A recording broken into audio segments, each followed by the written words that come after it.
Hungry for a delicious dinner in no time? We've got you covered. Start by cutting 2 chicken breasts in half lengthwise. Season with salt and pepper.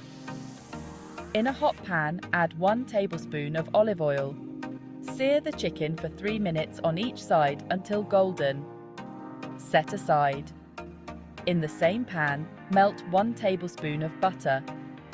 Add 1 diced onion and 2 minced garlic cloves. Sauté until fragrant. Next, add 1 cup of sliced mushrooms.